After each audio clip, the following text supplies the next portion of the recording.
Dr. freaking Juan. What's good, man? Q Harrison, the legend. Man. Yo, let's have a peanut off. I'm gonna go get my bag, you get your bag. You got 5 seconds. Let's go. Two, baby. Got mine already.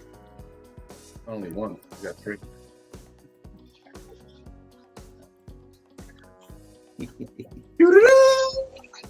Look what I got. Ah, dude, look what I got. Oh, dang. Dude, I'm running low, man. That's all I got, bro.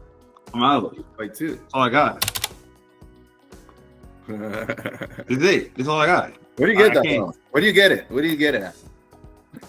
Bro, all right, should I be honest? Actually, I can't lie to you because you're on the story. Like, so you know I didn't order it from the website. Where do you get it from? Come on, man. I'm in Texas. Which store you think I got it from? So you actually went to a retail store and pulled it off the shelf. Central Market. I did go to Central Market right off the expressway. How do you know? How'd you know where I went? You stalking me now, bro? I mean, you're in Dallas, man. I know we got some P-nuff in Dallas, and not just that flavor, man, but we got 3 other flavors. You do. But unfortunately for me, y'all was kind of low on the shelves, man. Like, what's up with that? Y'all that popular? Oh, dude. Very popular. You know, it's very popular. Very popular in the background. Love that. I got my leader, You're paying people now to say very popular. Man, that goes around the house, man, talking to me, all day long. You're paying people now. You're getting rich, man. Dang, I ain't talked to you in a minute. You got rich. That's my AI. That's my new, artificial intelligence technology that I have. Nah, bro, that's the peanut gallery. I see what you did there. Okay, cool. Hey, so if I eat these, do I get my own peanut gallery too? Like, light me up? Oh. Fuck yeah. Oh, so the peanut puff is not for me. I won't get puffy. My mind will get puffy. I'll start hearing voices telling me I could do it. Yeah, it's a balance. Okay. It's all about balance. You know that, right? It's all about balance, man. You should have gotten that from Karate Kid movie. You got to balance. That is coming out soon. That's coming out soon. I heard about that. Yeah. I heard about the new movie. I just finished the series, man. It was actually pretty good. Cobra Kai? You watching Cobra Kai? I saw Cobra Kai, yeah. Okay, this is why I couldn't get all the bags of peanut off the shelf, because you was watching Cobra Kai instead of putting bags on the shelf. I was watching Cobra Kai while I was eating my peanut. That's my favorite snack. Go-to snack when I'm watching Netflix, man. While you were watching Cobra Kai, I was trying to get some of this, and the shelves was empty, man.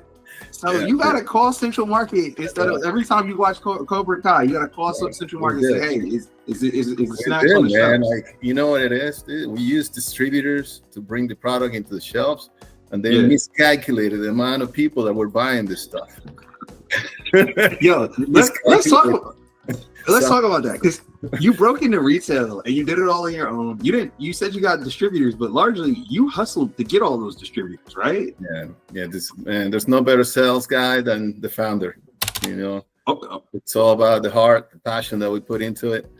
It's a grind, as you can imagine, but it's a big difference, man. When the founder is talking to a buyer, and we can show more emotions, That's fair. So, I mean, founder-led sales, uncontested. The only problem with that, though, what I found from the businesses I've worked with, is it doesn't scale that well, right? Because you can't be in every sales call. You can't be on every deal.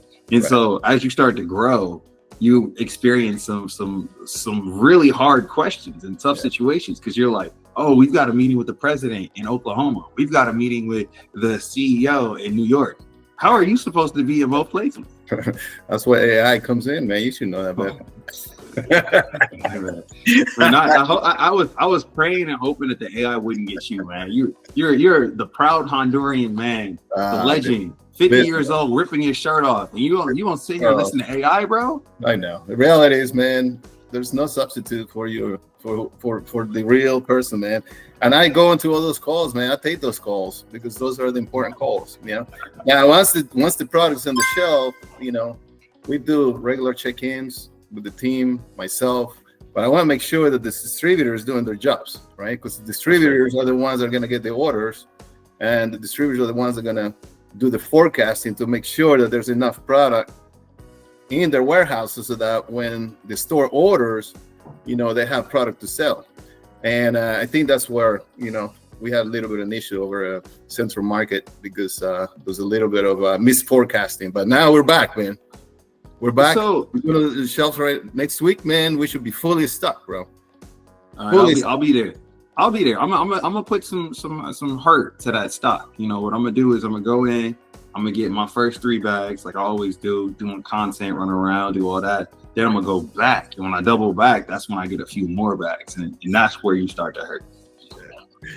And that's what you tell other people too to go. I mean, who said I was going? If I tell other people, they're gonna have to get it for me.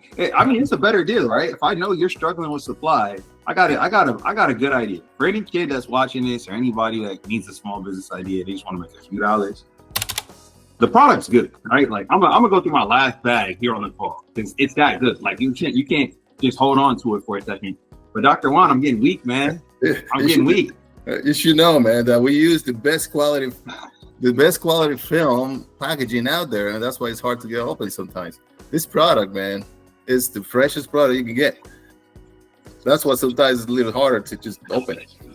But it's easy, bro. You just go like this, and it comes out. Now, I know you can't talk right now, bro, but listen. Seriously, man. Shelves will be stocked.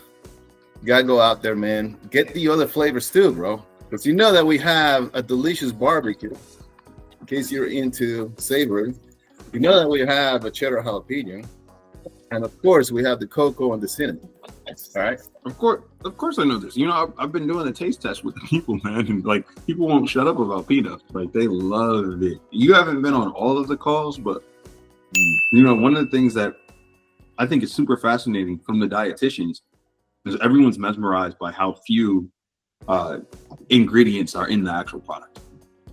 Yeah, I mean, right? Like no one's have not been on a call yet where they haven't been in shock or in awe of like they're like, look, this only has like 6-7 ingredients, and you're like, yeah, that's rare in America, man.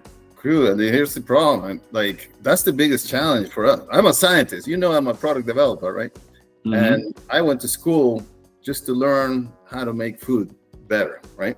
And one of the biggest challenges as a product developer is to make product that's not just healthy, but it tastes good, And so what happens that a lot of companies, man, don't know how to make product good. So they start adding these and that and these and that. By the time they're done, they got a list of like 40 or 50 ingredients.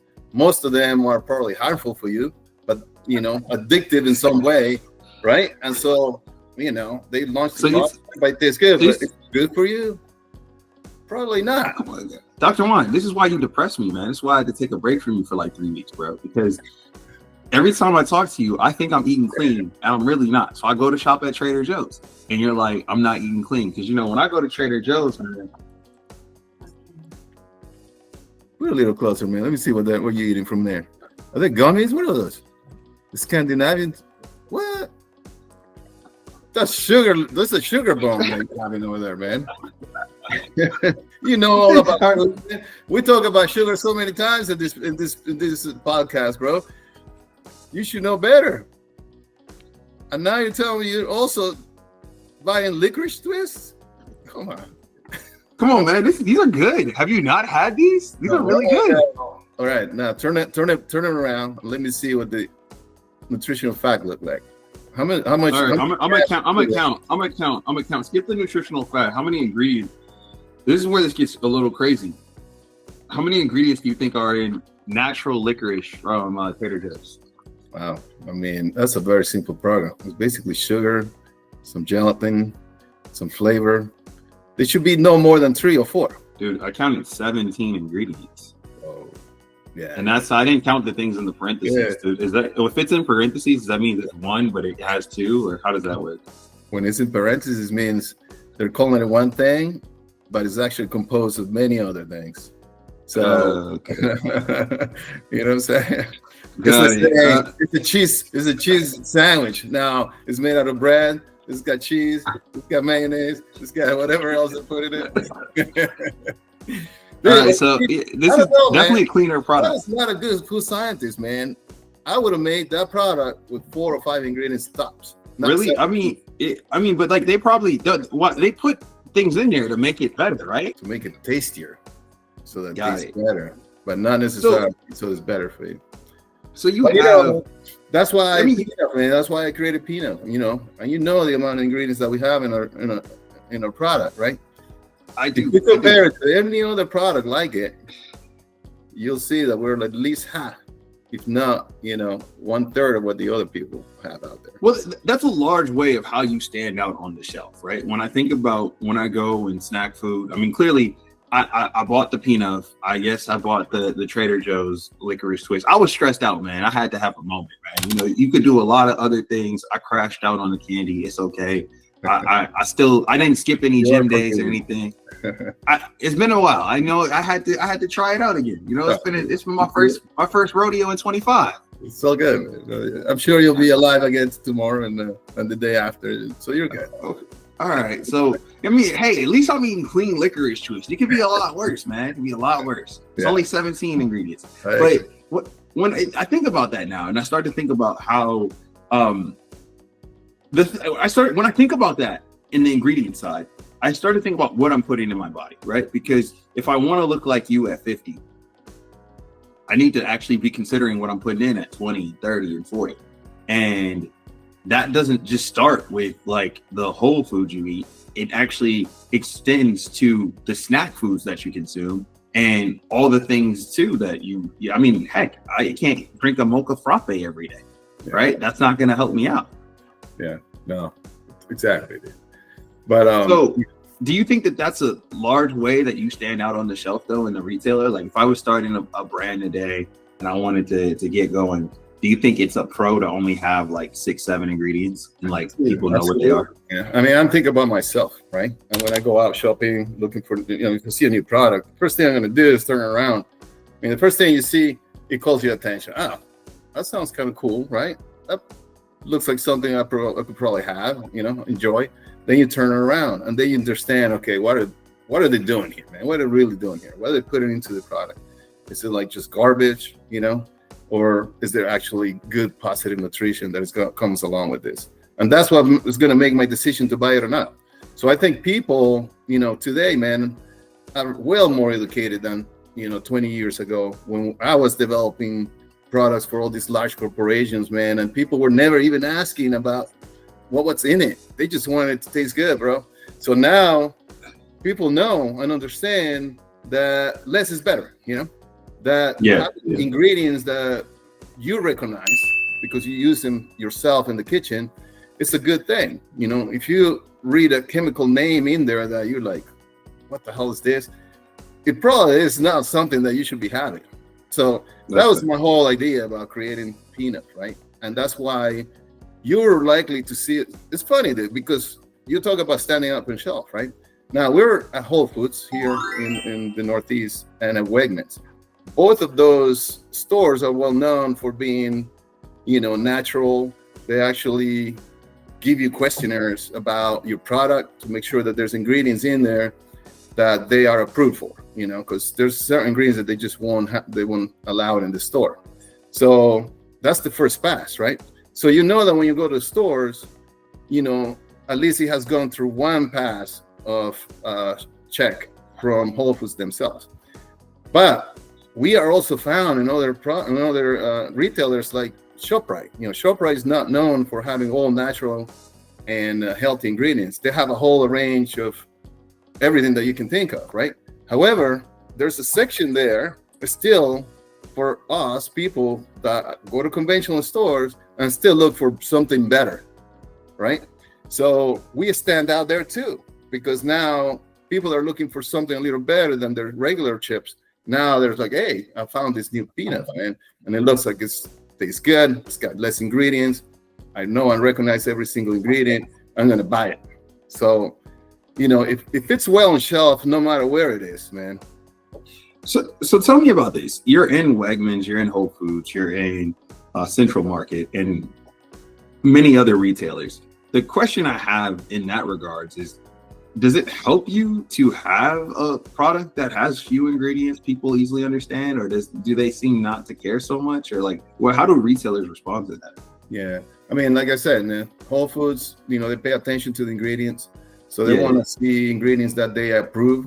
They don't want to see silicone dioxide in there or like some of the preservatives, right? So that's a good thing. So it helps us get into the door just by making sure that we have the right ingredients in there. Does it allow you to charge more though? Like, or is that like a premium? Like, I guess, like I want to sell my product at the lowest cost possible. Okay. The issue is, man, that a lot of people say, well, organic foods is more expensive than non-organic foods, and healthier food tends to be a little more expensive. It's not that we're making more money than the Fritos of the world, or we're not making more money than they are. They're probably actually making more. The reason why we have to charge more is because our ingredients are natural.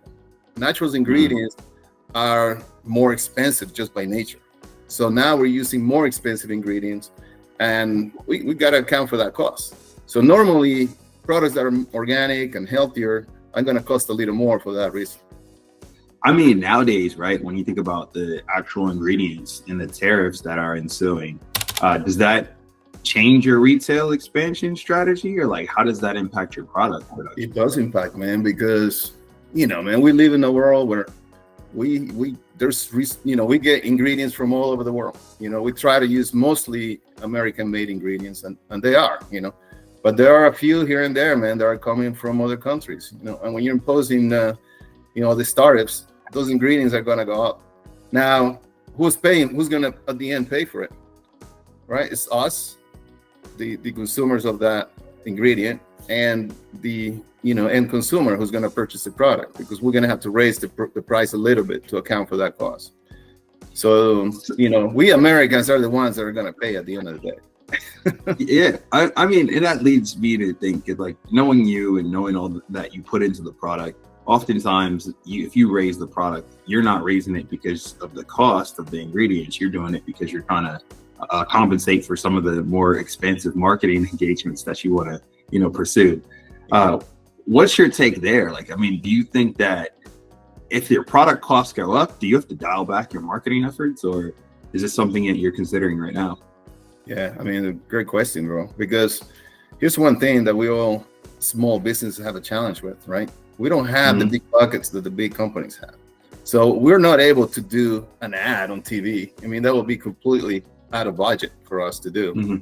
We probably spend all our cash just in one ad, but we need to let people know about our products, because if they don't hear it on whatever channels they get media from, then they're never going to find out about it. So, we try to do it as cost effective as possible by trying to go more organic, organic advertising, try to put a lot of content out there in social media, right?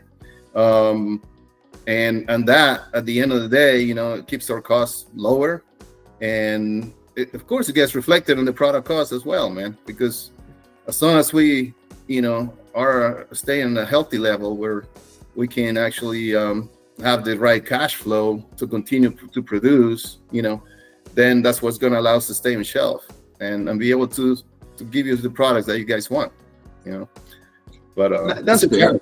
I mean, when you think about it though, right? Like, so for the people that eat P-nuff and like it, they should really talk about it, because if they talk about it and more people start to just be a part of the P-nuff community, in theory, you don't have to spend more money on the marketing, and that can keep the prices down. So, maybe that's how we counterbalance the tariffs. We tell people, hey, grab a bag, share a bag. Yeah, dude. Grab 2 bags. That tagline, man. I'm going to steal the tagline for you, bro. Go for it, man. Well, everybody's trying to go viral too, right? I mean, we haven't gone viral, man. I don't know how to go viral, but that's. I told you what to do. Controversy. Yeah, of course, controversy. Just you need to start. You need the P-nuff stands for polygamy. You buy a bag for all your partners. Every partner gets a bag. Or Latin for many. Yeah, I'm taking you to that realm where it's like that's how you go viral. You start silly stuff and you just are a part of the conversation and you just ride that wave. I think that's the thing that a lot of brands don't do is they want to go viral, but then they look at what's out there and what's going viral and they're like, well, we can't be that. It's like, well, if you can't be it, you can respond to it. But sometimes responding to it, you feel like you're going to take a hit or, your brand reputation isn't going to be as illustrious as it once was. So, virality it's a gift and a curse, right? Some of the things that people are perpetuating that are viral are in reality not something that is super brand friendly. And then that gets you into the whole realm of like influencers can probably chase and be a part of those things, but then now brands want to work with those influencers and it just becomes a whole nother bag of P-nuff. But check this out. I like your approach, man, because it's real. You know what I'm saying? We're all about real, man, right? We don't want somebody saying something about a product that they don't believe on. So I like your approach of grab a bag and share a bag. If you're gonna buy a bag, it's because you like it. And if you like it and you have friends, you want to share them, right? You want to share the love. So I like that, man. I like that a lot. I mean, we'll put a code on top of this video. So if you want to grab a bag and share a bag, we'll get you started. Your first order, Dr. Juan's going to hook you up. Maybe he'll throw a free bag in. Maybe he won't. I don't know, but he'll hook you up. There's going to be a code on screen. Go to the website and you put the order in, put your bag in there. Maybe you might be able to get delighted. I don't know. I'm just speaking. I don't work for Pnuff, but can you do that? Could you do that? Like I always said, man, you have all the best ideas. And I'm willing to follow on this idea because I believe it. I believe in the buy a bag, share a bag concept, man. And then actually, you know what? We'll do this too. I think that there's a lot of people that are actually struggling right now. So for the first 100 bags, I will. So if you buy a bag, we'll track it. Dr. Juan will tell me, and I'll give away 100 bags of So I'm going to give it to like some youth organization. I'm not going to give it to That's a very generous offer, man. Well, we got to match it. So we need 100 orders. I need 100 orders and I'll match it. And we'll make some content about it. So that way people know we actually made right on our promise and it'll be a good deal. Like there's definitely, it's hard out here, man. Like prices are going up, not only because of tariffs, but just life is expensive. And there's kids, school's about to end, and there's going to be some programs that they're going to need like the Pnuff just to feed the fun, feed the kids. Feed the kids. I love it, man. And that's why I created Pnuff, man, at the beginning, right? The idea is just to make better products to have a better world, man. At the end of the day, if I could have that as a mark at the end of the day, man, that's my goal. So, all right. So I'm gonna say this too. This counts. In the beginning, I mentioned that like if I were young and I wanted to just be enterprising, I might go to like Central Market, Whole Foods, buy all the Pnuff, right? Because I know they've got a distribution problem. And what I would do is I'll take it to a domain where I know that I might be able to sell it. So I think like soccer games, people get hungry. And this is actually a good snack for the sidelines there. Other sporting events as well. Heck, when I was in school, I used to sell snacks in school. I got in trouble for that, so I don't recommend it. But like for those that want to risk and do that endeavor, go for it. But like learn business economics. It's different, but like it's a good exercise. You buy something for X price. Maybe your margin's not going to be so great because you're buying it at the store, but then that gets you to the point where what else can you include where you can actually up that margin a bit. And I think that that's an interesting domain where if you were to do that now, Dr. Juan just told you he has to get creative with marketing. That's something that the brand itself might highlight if you do it in a sensible way. Remember, we just talked about branding and how it's hard for certain brands to parlay into certain endeavors because it's not sensitive to their brand image. And, if we find some young enterprising entrepreneur that's just getting started, heck, that's a story we'd showcase and promote from our end as the brand Pnuff. And like if I was 14, 15, 13, that's super freaking cool to put on my resume. And eventually you want to go to college and they say, what did you do? Well, I was a brand ambassador for Pnuff. I used to buy it and sell it. Like some of the stuff you can't make up. I mean, everyone knows the story of Mark Cuban selling garbage bags. It's not much different. It's just the biggest difference then is Mark had to go door to door.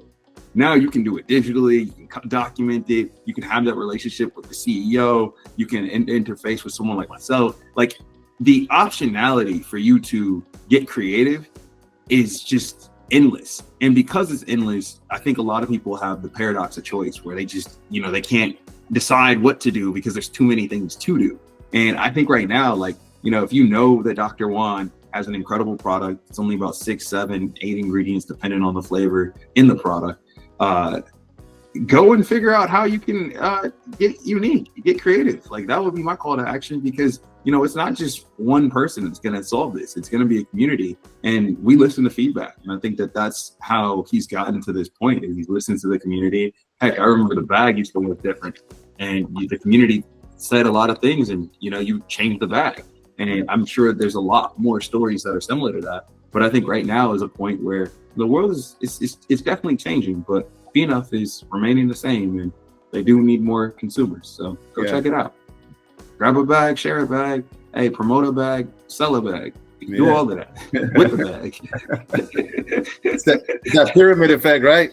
You get one, one, 2 becomes 4, 4 becomes 8. You know what I'm saying? No, the product is good, man. You don't need a pyramid. Pyramid schemes are crappy products, right? Like, if you have a pyramid scheme, the product wasn't good. That's how the word of mouth gets around. It's like, oh yeah, for sure. Just by sharing, by sharing the love and letting others know that there's good stuff out there, man, that they should be trying. So I'm excited, and for the people that want to find Pnuff Crunch, let me know where they could do that. Obviously, you've got Whole Foods that just launched, and you've got Central Market, you got Wegmans. You got HEB yet? You going in? Yeah, no HEB, man, but we are presenting HEB, so hang on. Okay. Hang tight, bro. Hang tight. Okay, hang tight. All right, so that's on the way.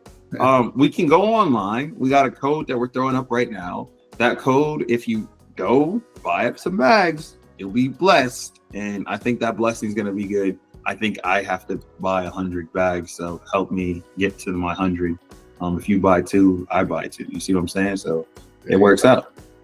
Beyond that, and I mean, where else can we find you, Dr. Juan? You mentioned everything except for Amazon, dude. So Amazon will be the other. But I'm not including Amazon. Only Dr. Juan's website. I know it's and then here, if you live in New Jersey, man, you gotta go to ShopRite, man. Oh, okay. ShopRite, every day low price, and we're found right there next to all the other snacks, man.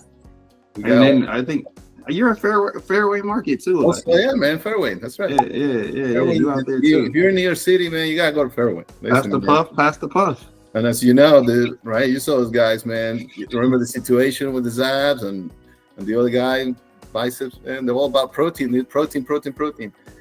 That's why you need P-nuff Crunch, dude. Full of protein. So really, is it before the workout or after the workout? When should you eat the P-nuff?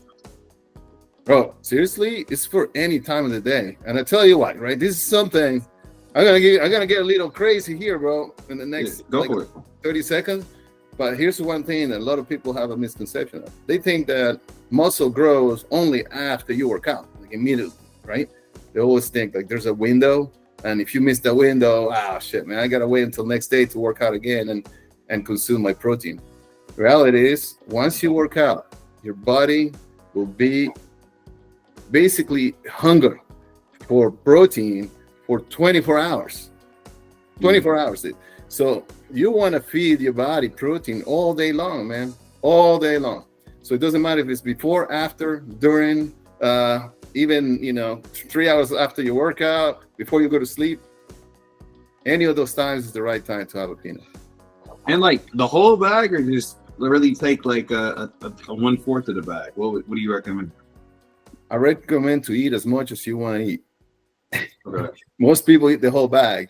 If you eat the whole bag, man, you're gonna get 20 grams of protein, which is so. But if you eat the whole bag, you need to be working out. Like if you're not working out, you will get fat by eating the whole bag. Correct? Well, I mean, seriously, dude, if you're not working out and you're having protein shakes all day long, you will get fat.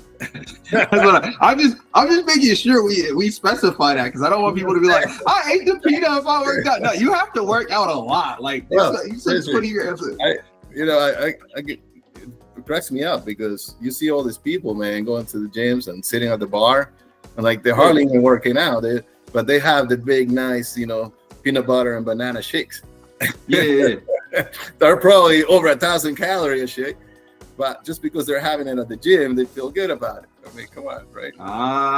That's that environment. That's that situation. That's the Speaking of situations, you know, I'm late for my next situation, my meeting, so I gotta go. But look, I try to eat 1/4 at a time, try to save my bag. But that's also because these things are hard to find. Well, man, they'll be coming to a store near you, hopefully very soon. If you're in the Northeast, you know, ShopRite, Whole Foods, Wegmans, Fairway. If you're in Dallas, Central Market. If you're in Austin, All right, we're gonna do the P-nuff Renegade. I'll see you in the future. All right, bro.